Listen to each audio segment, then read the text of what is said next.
Mwanzo sura ya 49. Yakobo akawaita wanawe akasema, kusanyikeni ili niwaambie yatakayowapata siku za mwisho. Kusanyikeni msikie, enyi wana wa Yakobo. Msikilizeni Israeli baba yenu.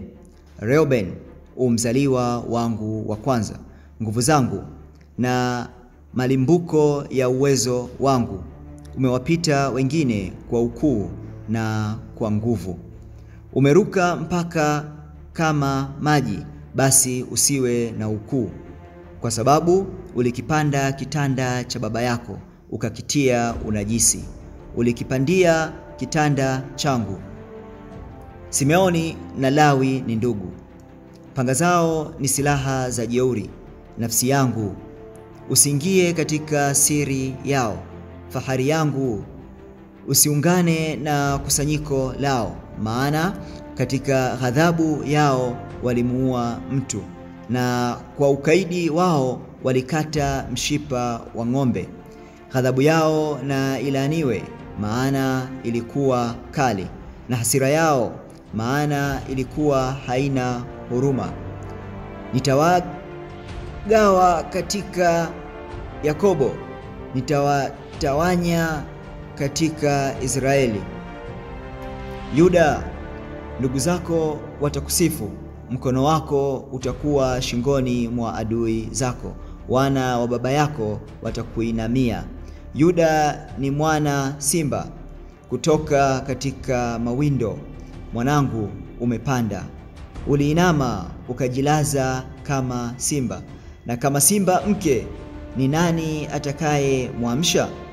Fimbo ya enzi haitaondoka katika Yuda, wala mfanya sheria kati ya miguu yake, hata atakapokuja yeye mwenye milki, ambaye mataifa watamtii. Atafunga punda wake katika mzabibu, na mwana punda wake katika mzabibu mzuri. Amefua nguo zake kwa mvinyo, na mavazi yake kwa damu ya zabibu. Macho yake yatakuwa mekundu kwa mvinyo, na meno yake yatakuwa meupe kwa maziwa. Zablon atakaa pwani ya bahari, naye atakuwa kama pwani za kuegesha merikebu, na mpaka wake utakuwa kando ya Sidoni. Isakari ni punda hodari, ajilazaye kati ya mazizi ya kondoo. Akaona mahali paraha kuwa pema, na nchi ya kuwa ni nzuri. Akainama bega lake lichukue mizigo, akawa mtumishi kwa kazi ngumu. Dani atahukumu watu wake kama moja ya makabila ya Israeli. Dani atakuwa nyoka barabarani, bafe katika njia, aumaye visigino vya farasi. Hata apandaye ataanguka chali. Wokovu wako nimeungoja, Bwana. Gadi jeshi litamsonga, lakini atawasonga wao mpaka visigino. Asheri, chakula chake kitakuwa kinono, naye atatoa tunu za kifalme. Naftali ni ayala aliyefunguliwa, anatoa maneno mazuri.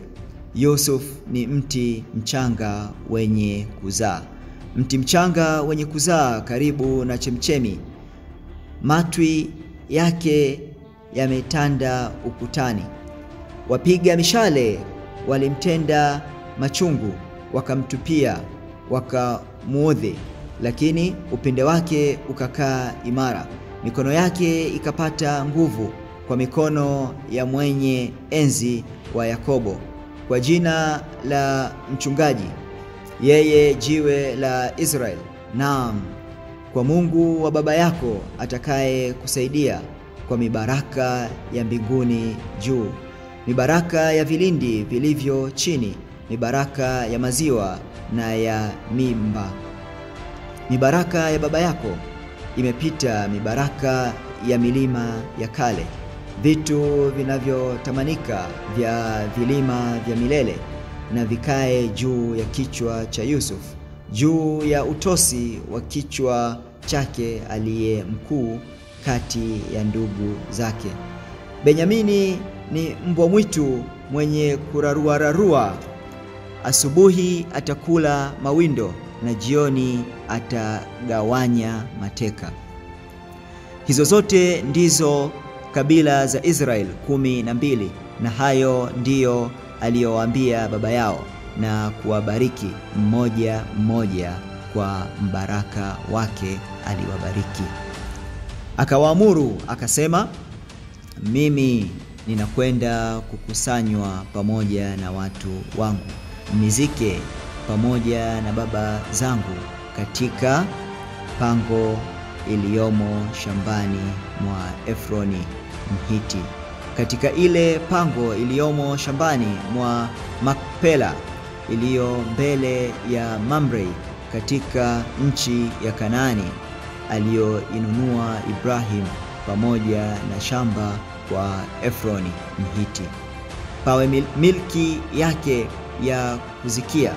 Humo walimzika Ibrahim na Sara mkewe, humo wakamzika Isaka na Rebeka mkewe, nami humo nikamzika Lea.